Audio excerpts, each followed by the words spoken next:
a profundizar, pero ese rol le compete exclusivamente, precisamente, a los legisladores. ¿Ya? Son los legisladores quienes tienen que entrar a prever aquellos juicios que se podrían dar y desde ahí establecer aquel conjunto de normas. Y ese conjunto de normas plasmadas bajo un aspecto, en este caso jurídico, nos permite entonces la creación de una serie de teorías, una serie de doctrinas para efectos de regular lo que es la ley. Y paralelamente, esa regulación de ley, esa regulación de juicios a priori, ese contexto, llamémosle, de análisis de la persona ante esta ciencia normativa, nos llevan entonces a que exista o luego surja lo que es el derecho positivo como tal. Ese derecho enmarcado, por ejemplo, en una serie de leyes, podríamos decir, ¿ya? Una serie de leyes que nos llevarían a que un código penal, leyes específicas penales, el Código Procesal Penal, empiecen a tener ese tipo de punibilidad. ¿Para qué? Para que cuando el sujeto se enmarque dentro de esa teoría del delito, pues pueda existir entonces la punición de una sanción. Y así vendrá evolucionando. Bueno, bajo ese contexto entonces, de cómo estudiar esa conducta del hombre, de cómo científicamente poder analizar las causas, cómo poder explicar esas causas, cómo poder en algún momento, pues, si ustedes quieren, a través de una serie de disciplinas, establecer un radio de acción del ser humano y sobre ese radio de acción del ser humano, el poder enmarcarlos dentro de una conducta, ya desde ahí tenemos que empezar a apoyarnos entonces en una serie de ciencias para poder desarrollar los tipos de conducta del ser humano y cómo vendrán entonces quedando plasmados como tal. De ahí que encontremos algunas ciencias explicativas ya sobre ese radio o sobre esa acción, sobre esos tipos de fenómenos que se puedan venir y desarrollar. Y ese fenómeno, al final, que es una ciencia explicativa, mencionaba, ¿por qué? Porque el fenómeno está en constante transformación, en constante cambio. Y desde ahí muchas veces le denominamos ciencia. Ahora, ¿por qué? Bueno, hago un paréntesis. Un estudio científico, por ejemplo, para mencionar algo, el licenciado Sergio Miller utiliza elementos empíricos que lo llevan a analizar a través de una serie de procedimientos, va estableciendo teorías, va estableciendo una serie de etapas, una serie de conceptos que se van desarrollando y ese tipo de elementos de estudio de la conducta de un ser humano, el licenciado Miller, en última instancia, tomándolo como empírico, lo eleva y lo lleva a un estudio científico y obtiene un resultado A, que es el resultado científico para el licenciado Sergio Miller. Pero viene, por ejemplo, por mencionar algo, el licenciado Galvez Chico, Joaquín, y toma los elementos que el licenciado Miller llegó a obtener como un estudio científico en el licenciado Galvez Chico y los toma de una forma empírica, le eleva a otro tipo de proceso, va a establecer nuevas teorías, nuevas, si ustedes quieren, nuevos conceptos, nuevos elementos, y desde ahí obtiene un resultado científico B. Es decir, de lo empírico que tomó el licenciado Miller, para el resultado A hay un resultado científico. Pero el licenciado Gálvez Chico toma ese resultado A como algo empírico y lo eleva a un resultado B y obtiene un resultado científico B. Así podríamos elevarlo a un resultado C, a un resultado D. ¿Y por qué? Porque la ciencia está en constante transformación. Y lo que para una persona puede ser un resultado científico, para otra persona esto podría ser el inicio, podría ser algo empírico y lo elevaría a otra categoría. Y es así como la ciencia se va transformando. Por eso era que mencionaba que hay ciencias que en algún momento tratan de explicar previamente esta serie de fenómenos. Inician con un hecho, se convierte en un fenómeno hasta que el fenómeno se convierte en un problema como tal. Bueno, ante este tipo de desarrollo normativo, podríamos decir que ese conjunto de técnicas materiales que se elevan a un carácter científico, por un lado. Por otro, pues empezamos con una serie de interrogantes prácticas para lo que es precisamente esa causa explicativa dentro del derecho. Empezamos a establecer una serie de normas, una serie de, si ustedes quieren, de medicinas aplicativas, es decir, de hechos aplicativos que vienen siendo como una medicina para el solo hecho de poder establecer si en realidad se logra regular esa conducta. ¿Ya? Entonces, ya de ahí, la sociología, ¿ya? Por un lado.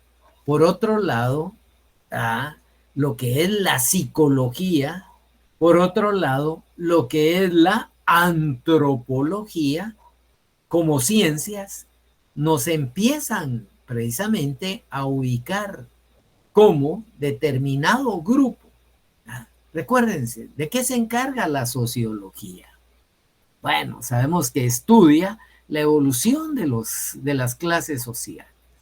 Y digo clases porque al final ahí se empiezan a segmentar muchas veces clases sociales, que al final son grupos sociales.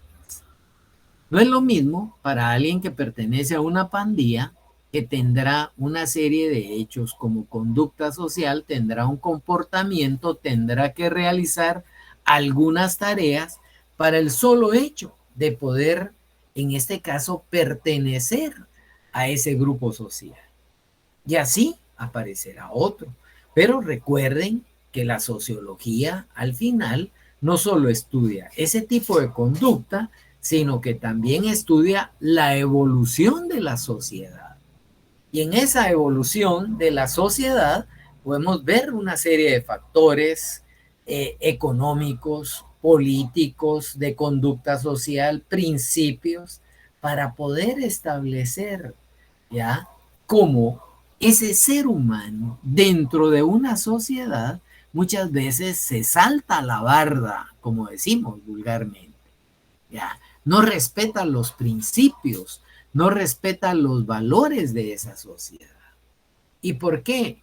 Bueno, porque puede tener una influencia psicológica, ¿ya? De determinadas personas, de determinados grupos con los que convive.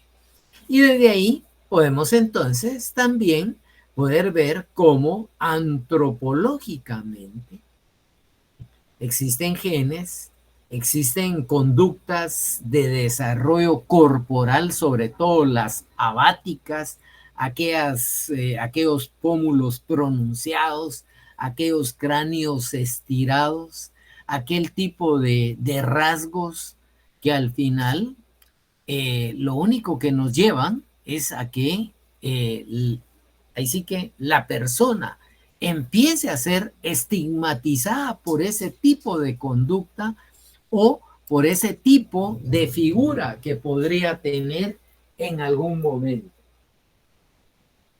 Bajo esta estructura, entonces, podemos determinar y poder establecer que si tomamos como referencia el delito, ¿ya? Es una vista bastante tradicional, no es exclusivo, óigase bien, ¿ya? No es exclusivo de la criminología. Encontraríamos en algún momento el estudio de varios grupos de seres humanos con cualidades distintas, con grandes áreas de conocimiento científico, pero al final la interpretación de los modelos de comportamiento de los grupos humanos nos van a describir en algún momento algún tipo de consecuencias punitivas señaladas dentro de ese quehacer de la persona, y que dicho sea de paso, entonces el derecho penal va a empezar a limitar como tal. Y desde ahí entonces hay tareas encaminadas para la criminología, para el mismo derecho penal, como para la criminalística en algún momento, para el solo hecho de darle una explicación científica a ese tipo de hechos. Recuerden, y aquí ya viene, que en este proceso entonces histórico, para poder enfocar lo que es la evolución histórica de la criminología, esta pasa a ser una disciplina relativamente nueva. ¿Y por qué nueva? Porque es la que se va a encargar, la que va a experimentar de aquellos cambios radicales, aquellos, si ustedes quieren, aquellos métodos, aquellos objetos que al final pasan a ser el estudio y que van a generar una serie de síntesis para poder darle un enfoque, ya sea clínico, ya sea general, ya sea organizacional, para el tipo de desarrollo de la peligrosidad de un individuo.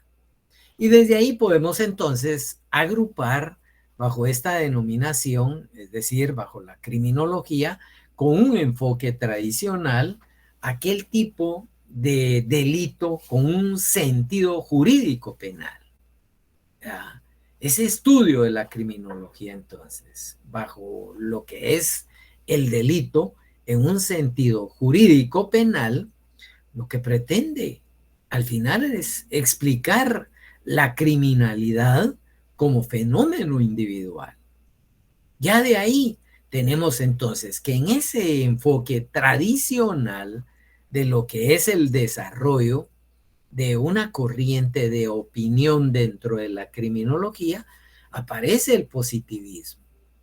Esos movimientos positivistas que pasan a ser parte de aquellos supuestos del mundo exterior, de la realidad, algo objetivo, algo diverso, algo independiente, algo en donde el sujeto utiliza ese elemento cognoscitivo que es el que debe ser estudiado. Y debe de ser estudiado de una forma neutral. ¿Por qué? Porque tenemos que evidenciar la neutralidad, esa actitud positiva, oígase bien, del investigador. Un criminólogo positivista, por ejemplo, lo que va a realizar es que bajo su estudio del delito puede crear, puede describir una ley penal. ¿Para qué? Para contrarrestar precisamente la criminalidad como tal. También hay que tomar en consideración que si se va a crear esa ley, pues se está básicamente construyendo un marco normativo. Y ese marco normativo, insisto, esa ley como tal, ya, al final pasa a ser ese marco normativo o ese marco positivo establecido dentro de la ley penal. Bueno, ese tratamiento que en algún momento le demos a ese sujeto, a ese tipo de delincuente, en donde el criminólogo positivista empieza a generar ese marco normativo, pues lo único que va a establecer, bueno, no lo único, lo que está estableciendo con ese marco normativo dentro del derecho positivo es que se refleje ese tipo de sometimiento dentro de lo que es la realidad social. Darle un sentido, ¿verdad?, de reflejo de seguridad al grupo social. Y aquel que se salga de ese grupo, obviamente está quebrantando una norma del derecho como tal. Y en este caso sería derecho penal. Bueno, no podemos también ver que hay personas que así como pueden ser normales y quebrantan, podemos encontrar aquel tipo de conducta anormal. Y hay que estudiar esos fenómenos. Por ejemplo, alguien que padezca de, ¿qué les podría decir? Ataques de epilepsia simultáneamente. Es una persona que puede estar bien, pero muchas veces, dada la reacción asintomática, dada la reacción de los barbitúricos o el medicamento, que esté a tener alteraciones no solo orgánicas, sino que psíquicas como tal. Y esa alteración muchas veces nos lleva a ese tipo de comportamiento anormal. Pero también tomen en consideración que muchas veces las personas cuando sufren de este tipo de problema tienen una transformación física como tal. Y desde ahí entonces tenemos que tomar en consideración que ese ambiente telúrico altera no solo a la familia, sino que a la sociedad. Y desde ahí hay que tomar en consideración entonces que ese tipo de personas muchas veces por obligación deben de ser sometidos a un tratamiento rehabilitador. Hay personas que no solo porque les puedan sufrir de ataques de epilepsia, sino que hay personas que tienen algún tipo de, entiéndase, desviación mental, perdón. Y ese tipo de desviación, de igual forma, los hace de que así como puedan estar actuando en algún momento tranquilamente, de un momento a otro, generan alteración y generan agresión hacia una persona. Y eso se puede dar con aquellas personas que en algún momento se someten a una serie de barbitúricos, a una serie de, o que puedan crear el consumo de una serie de estupefacientes y que alteraron todo su ciclo psíquico y emocional, y desde ahí progresivamente empiezan a tener transformación. Este enfoque tradicional nos lleva entonces a que el criminólogo positivista también aconseje, entre a segregar y a separar, es decir, a segregar o separar a lo que es un delincuente habitual a alguien que en algún momento tenga una alteración psíquica, ¿ya? Y desde ahí, pues que sea un sujeto que al final no solo pueda dañar, sino que es peligroso para la sociedad. Entonces, de ahí se tiene que establecer que así como el criminólogo va a establecer una serie de conceptos que van a utilizarse para la creación de un marco normativo, por eso es un criminólogo positivo, también como criminólogo para este tipo de fenómenos puede venir y estudiar y en este caso establecer una realidad jurídica.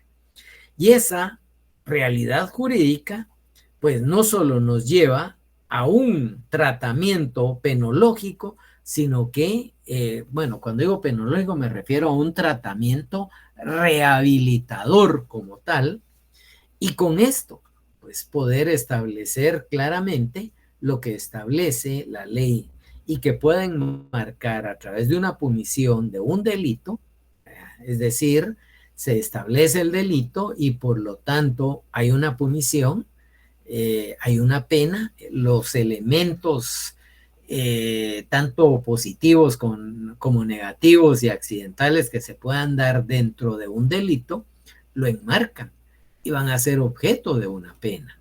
Pero también a aquellos que sufren de esquizofrenia, de alteraciones obviamente físicas, en lugar de tener el encuadramiento de una pena, van a tener, por ejemplo, un tratamiento rehabilitador, van a tener una falta. Cualquiera me diría, bueno, pero ¿y entonces cuál es el objeto de venir y tener una ley penal? Recuerden que dentro de la teoría general del derecho penal, si bien es cierto, el Estado mantiene el monopolio de la aplicación de la justicia. Y desde allá por 1974 y ratificado en 1976 a través de la Convención de los Derechos Humanos y el asumir el Pacto de San José, los derechos humanos pasan a ser fundamentales dentro de una sociedad. Y el Estado puede venir y aplicar una justicia pública o estatal, pero debe de rehabilitar al delincuente para volverlo a reinsertar dentro de la sociedad. Y es por ello, me adelanto tremendamente, que está suspendida la pena de muerte en Guatemala. Ese es parte del objeto sobre la cual está suspendida la pena de muerte en Guatemala. El presidente Portillo en su momento elevó al Congreso ese indulto presidencial y fue derogado. Entonces él, en otras palabras, se lavó las manos. Y recuerden que el indulto presidencial era la última etapa después de pasar por todos los procesos de un organismo judicial, perdón, y que al final podría tener alguna falencia.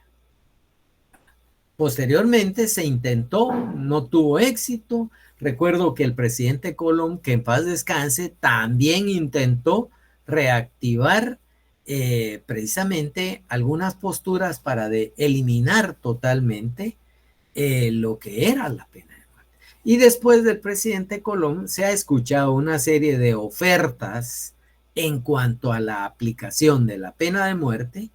Y recordemos que constitucionalmente, si mal no recuerdo, en el artículo 18 de nuestra Constitución, se limita precisamente lo que es la pena de muerte. Y de ahí hay que tomar en consideración también que así como se limita la pena de muerte, también se ha querido reactivar, pero el Pacto de San José, en su artículo 5 y 8 de ese convenio de las Naciones Unidas, ya no nos permite precisamente. La primacía es el ser humano. Entonces el Estado debe de dejar ya de lado la aplicación de aquella composición dentro del derecho penal que nos llevaba a que no solo se pudiera venir a resarcir a través de la pena de muerte, sino que la aplicación de la misma ley del talión en algún momento. Bueno, dejamos ese comentario de lado y menciono del por qué pues un criminólogo con una visión positivista tiene que tener pues no solo una serie de conceptos que le va a proporcionar a los legisladores para que esos juicios a priori puedan ser considerados dentro de una estructura de ley penal, dentro del derecho positivo. Por eso se le denomina criminólogo positivista. Y para aquellos que tienen alteración psicomotriz y alteraciones físicas y que en algún momento pues no estén conscientes de lo que está pasando y sin embargo participen en una agresión que pueda venir y generar un daño, pues existirá las faltas como tal. Es parte de aquellos elementos negativos dentro de la teoría del delito. La famosa no punibilidad, ¿verdad? Como tal. Bueno, o la no acción, bueno, perdón, la no punibilidad, llamémosle, porque la no acción hay dentro de, tomen en consideración que dentro de lo que es la defensa pública penal hay una sanción por omisión, ¿verdad? Como tal, y le trasladan la tutela a aquel que en algún momento pues no actúa como debió de haber actuado. Bueno, voy dejando de lado ese tipo del positivismo a través de este enfoque tradicional y antes de pasar a un comentario dentro de lo que es lo general y lo clínico o lo que es organizacional, me detengo y pregunto si tienen alguna inquietud, algún aporte, por favor. No quiero generar dogmas como tal. ¿No? Por lo menos digan no, así va. No, todo claro, licenciado, gracias. Muchas gracias, por lo menos sé que no estoy hablando solo con la pantalla, ¿va? No, Lic. Gracias. Bueno. Todo bien, Lic. Bueno. Te estamos escuchando, Lic. Muchas gracias. Licenciada, gusto de saludar. Bueno, vean pues, dentro de este enfoque tradicional también hay una postura general. Ese enfoque general que la criminología pretende hacerle precisamente es una serie, de aportes. A ver, licenciada Marta Dalila, cuénteme. No, Lic, disculpe, se me activó la manita. Disculpe, Lic. No tenga pena. Bien. Gracias. Bueno, dentro de esta postura general mencionaba la criminología en algún momento pretende trasladarle a la disciplina algo sintético, ¿verdad? Una serie de aportes antropológicos. ¿Y por qué va? Porque existe una serie de estadísticas respecto a la conducta de un individuo en la participación recurrente, por ejemplo, de una serie de delitos, y ya desde ahí empiezan a catalogar que ese fenómeno social de determinado sujeto o de determinadas masas pasan precisamente a tener que venir y generar una serie de leyes que permitan explicar la criminalidad. En palabras más sencillas, podríamos decir que muchas veces dentro de algún grupo social, ¿verdad? Dentro de algún tipo de conducta antropológica, ¿ya? Es decir, cómo los antepasados vinieron resolviendo sus conflictos, pues nos llevaron a un tipo de desarrollo de sociedad que se va convirtiendo en algo cultural. Y ese enfoque, por eso es algo sintético. Me van a disculpar los paisanos de Oriente, ¿va? Pero dicen que allá todo se arregla a balazos. ¿Ya? Allá por donde yo, dijo alguien, tengo familia en Jalapa, los Cantoral.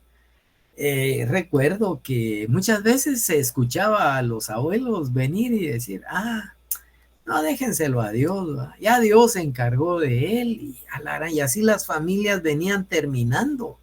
Y existía precisamente ese tipo de aplicación o de desarrollo para resolver los conflictos, ¿verdad?, a través precisamente de ese tipo de postura de la ley del talión. El famoso ojo por ojo, ¿verdad?, o el famoso diente por diente que en algún momento se establecía. Y de ahí, entonces, que muchos dijeran, bueno, no puede ser, ese tipo de conducta al final debe de ser excluido. Pero, sin embargo, se empezó a estudiar la conducta de los grupos sociales y desde ahí se pudo venir y llegar a reconocer que dentro de esa teoría del delito habría que evitar esa venganza privada. Y ese es uno de los antecedentes que tiene precisamente el derecho guatemalteco como tal. En nuestro Código Penal, dentro de sus antecedentes de estudio, está esa época de la venganza privada, aquella que se caracterizaba por la aplicación de penas mediante el uso de la propia mano. Es decir, en otras palabras, el venir y utilizar la ley del talión. ¿Ya? Esa lex talionis mencionaban los romanos, ¿verdad?, y que era el venir y aplicar una pena que fuera lo más similar, lo más idéntica a lo que en algún momento se había dado. Se eliminaba incluso la famosa forma de la autocomposición que en algún momento se podría venir y establecer. Bueno, pero nuestro código también tiene dentro de ese elemento, aquí ya viene de aspectos generales, ese elemento sintético, ¿ya? Estudió también la época de aquella famosa venganza divina. Solo los sacerdotes aplicaban básicamente pues las sanciones como tal. ¿Por qué? Porque Dios era la autoridad y Dios los delegaba a ellos para que aplicaran precisamente las sanciones correspondientes. Recuerden las cruzadas, recuerden acá el tema de la cristiandad y con todo respeto de la fe para todos, por favor. Me va a castigar el Altísimo por estar blasfemando, dicen algunos, pero no, nunca sacas, los curas abusaron, los papas abusaron, y si no, Martín Lutero no se hubiera rebelado en contra del famoso diezmo, ¿ya? Y de ahí, este tipo de abuso de los sacerdotes para los castigos, para los famosos diezmos como tal, ¿ya? Básicamente se generaron. Recuerden que San Agustín, allá por el siglo XII, estableció la ciudad de los cielos. Y en la ciudad de los cielos se reconocía que todo aquel que obrara bien en favor de la sociedad, de su hermano, de su trabajador, pues iba a gozar de la ciudad de los cielos. Iba a tener una vida divina, iba a gozar del cielo como tal. ¿Ya? De repente aparece un materialista, ¿va? Después de Charles Darwin, que estudió la teoría del materialismo, viene Marx y desarrolla el fetichismo de la mercancía en su obra El Capital. Y al final, ya, sí, y al final se establece que los trabajadores no somos engranaje de un proceso productivo. Somos seres vivientes que reímos, que lloramos, ¿ya? Que en algún momento, pues, también tenemos días difíciles como tal. Bueno, pero ¿por qué se menciona esto? Porque siendo seres humanos, no siendo perfectos, automáticamente el desarrollo y la necesidad que se pueda dar a través del desplazamiento, sí, el libro rojo es buenísimo, del desplazamiento de las teorías como tal, nos llevan a que en algún momento, pues venga Lutero y cuando el Papa establece, bueno, quien no dé su diezmo, no alcanza la divinidad, o sea, la ciudad de los cielos, ni logra entrar al infierno. Se queda purgando el alma como tal. Casaca, ¿ya? El purgatorio nosotros mismos creamos un tipo de vida. Entonces, pero de ahí nos empiezan a arrancar obligatoria el diezmo. Luego vinieron otros de un general, que ese sí, y el otro peor, que hasta tarjeta de crédito les pide y tiene su, con el debido respeto, ¿eh? Tiene su ciudad y le quieren administrar hasta el sueldo a la gente, ¿eh? Entonces, este tipo de situaciones, este tipo de abuso, el Estado empieza a regular y va dejando de lado entonces esa época de la venganza divina a través precisamente del abuso que se comete como tal. Luego viene la venganza pública, que es en donde se empieza a aplicar la pena de muerte, ¿ya? Y luego que se empieza, no, aquí en la antigua lo sacamos corriendo al primer damo, dijo alguien por ahí. Bueno, ¿qué pasa al final? ¿Ya? En esta venganza pública, el Estado empieza a aplicar la justicia, ¿ya?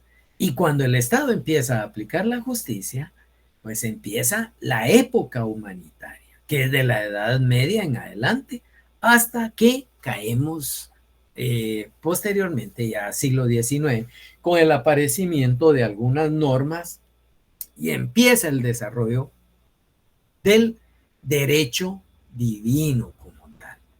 Entonces, la criminología nos va sirviendo de base para el desarrollo, entiéndase, de lo que es el derecho penal. No voy a profundizar tanto dentro del derecho penal, aunque sí lo debo llevar de la mano dentro de lo que es la criminología, porque hay que tener una diferencia entre lo que es el ius puniendi y el ius poenale.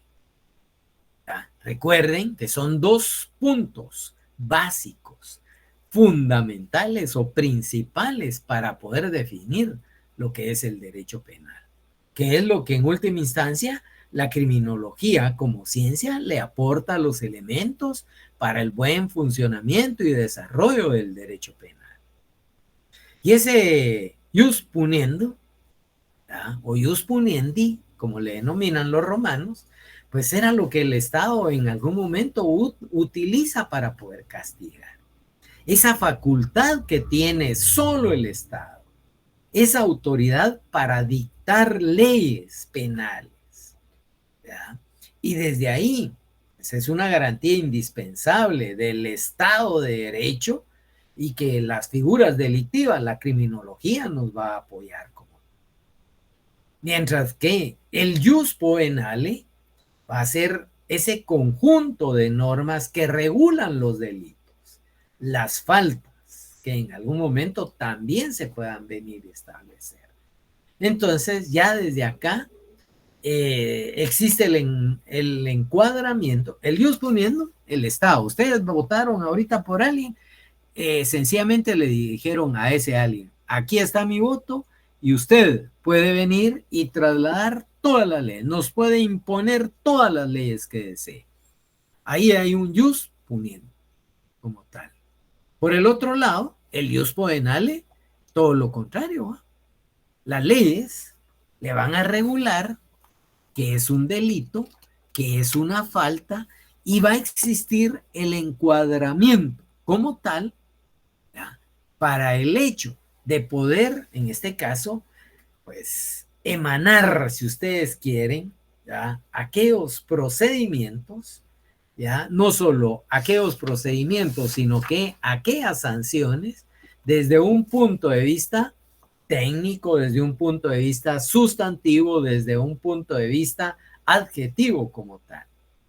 Sustantivo o técnico, pues sencillamente se compone las medidas que se vayan a aplicar, medidas de seguridad, los delitos que se vayan a sancionar. Y desde el punto de vista adjetivo, todo ese procedimiento procesal para el solo hecho de poder establecer lo que es ya el mecanismo de aplicación de defensa que pueda tener una persona. Bueno, esto es ese tipo de evolución histórica con un enfoque tradicional, pero visto desde un aspecto general. Hay también un aspecto clínico, y ese aspecto clínico nos lleva aquí La criminología parte de la anormalidad del delincuente, es decir, ve por qué ese delincuente es anormal. Lo investiga, lo trata como si fuera un enfermo, ¿ya? Y la serie de factores que logre determinar ese tipo de comportamiento delictivo que logre establecer, ¿ya? Viene entonces la criminología y establece, pues, con ese grupo de especialistas, con psiquiatras, con psicólogos, con sociólogos, con médicos, generan un diagnóstico. Ese diagnóstico del caso nos va a llevar entonces a que se pueda venir y generar un pronóstico y desde ese punto particular pues, tendrá su tratamiento. ¿Ya? Siempre lo he dicho. El tratamiento pues será el recluirse, como dijo aquella señora que creo que todavía está jalada. Ese hospital es re chulo, ¿eh? Cuando se refería al Federico Mora. Entonces hay gente que para ahí, un chiste pierde amigos. Le están juzgando a alguien y le dice el abogado, hacete loco para que no digan que lo asesinaste. ¿No? Y se hizo el loco. ¿Ah? Bueno, dice, lástima, dice, pues asesinato le correspondían 12 años de prisión inconmutables. Pero resulta ser que como se hizo el loco, lo internaron de por vida en el Federico Mora. ¿No? Entonces, no le valió hacerse el loco. Bueno, licenciada Domínguez, me apoya con la asistencia que ya están desesperados los patojos, por favor. Buenas noches, licenciado y compañeros y compañeras. Sí, la situación es que con la asistencia, como aún hoy siguen las asignaciones, entonces mañana ya la pasamos. Vale, muchas gracias, licenciada Gabriela. Bueno. Para dar tiempito a los que no pudieron estar hoy perfecto. Por cuestión de asignación. Vale, gracias. Muchas gracias. Bueno, eso quiere decir que todos el día de hoy tienen asistencia, ¿va? Y ahorita se empiezan a zafar. Bueno, ese tipo de tratamiento al final que se le pueda otorgar puede considerarse como un enfoque neopositivismo, que es médico-psiquiátrico como tal, ¿ya? Bueno, y por último tenemos en esa evolución histórica y ese enfoque tradicional, por favor, lo que es lo organizacional. Este tipo de corriente organizacional permite que la criminología se interese fundamentalmente por una política criminal. En otras palabras, ir encontrando medidas que permitan modificar todo aquel tipo de sistemas de control institucional. Leyes penales, leyes penitenciarias, aparato jurisdiccional y sobre todo lo carcelario. ¿Para qué? Para generar una seguridad social, con el fin de poder atenuar una serie de volúmenes en un lugar y en un tiempo determinado. Y me refiero a un lugar y tiempo determinado precisamente a una sociedad y en determinado momento. ¿Cuáles son los delitos de mayor frecuencia hoy en día después de la apertura de la utilización de las redes sociales? Los fraudes, una serie de delitos informáticos, la suplantación de identidad, los shipping como tal, la extracción de cuentas, el vacilarse a la gente que se ganaron un pick-up, el que viene un pariente de Estados Unidos y que le deben de trasladar porque la SAT ya los tiene prensados, que traía más de lo que en la maleta había declarado, y así viene una serie de extorsiones con otro tipo de procedimientos. Eso es lo que este enfoque organizacional le permite entonces a la criminología ir aportando y detectando una serie de elementos para disuadir o para legislar también las sanciones correspondientes en este ámbito. Bueno, hemos abordado un enfoque tradicional dentro de la evolución histórica esperamos el día de mañana poder platicar algo acerca de un enfoque crítico y luego pues ya entramos directamente a lo que es la criminología desde un punto de vista de relación con otras ciencias, su concepto y sus distintas escuelas como tal. Ay, licenciado Miller, buenas noches, tiene la mano levantada. Buenas noches, licenciado, gusto saludarlo nuevamente. Muchas gracias. Estuve con usted en el voluntariado de penal hace algunos años, gusto saludarle. Con una consulta, licenciado, usted mencionó en lo que es la criminología del aspecto clínico, que cuando el tratamiento médico, ¿cómo fue que usted mencionó es que no anoté el nuevo algo dijo, pero no lo logré anotar, no sé si es un enfoque de neopositivismo, ¿eh? ¿Por qué? Porque recuérdense que estamos en ese tipo de desarrollo de enfoque tradicional, y ese enfoque del neopositivismo dentro de la criminología nos lleva a aquellos tratamientos médicos psiquiátricos como tal. Muchas gracias, licenciado. Vaya, para servirle. Bueno, desde ya, a ver, por acá, a ver, licenciada Vicenta Beatriz, también por ahí creo que estuve bien. Sí, licenciado, buenas noches, sí estuve con usted. Lic, una consultica, usted mencionaba que la corriente organizacional es la que trata de ir encontrando medidas de control institucional y permite a la criminología aportar elementos. Usted mencionó elementos, licenciado, ¿qué elementos? Sí, son elementos nuevos dentro de un sistema. Por ejemplo, mencionaba todo este tipo de estafas que se han generado a través del Internet, ¿va? Esto lo que nos lleva es a que, pues, de una forma crítica, las instituciones puedan proponer reformas dentro del sistema penal, ¿ya? Entonces, sí se modifican esos elementos de control institucional como tal. Es decir, leyes penales, leyes penitenciarias, todo aquel tipo de control y seguridad social que se pueda dar. Gracias, licenciado. Bueno, a ver, bueno, sí, por mí no hay problema, yo puedo seguir. Yo no sé si muchos tienen otra clase, pero no tengan pena, podemos, por mí no hay pena. Sí, Gali. No, pero es que todos tienen que ir, hay quienes se asignaron Ya dos. son las 8. Sí, bueno, desde ya pues mañana voy a dar tiempo, vamos a dar un espacio para poder tener ahí aclaración de dudas. Así que desde ya les deseo buena segunda clase para los que van a una segunda clase, y a los que no, pues de todos modos, feliz noche para todos. Gracias, Licenciado. feliz noche. Gracias, licenciado.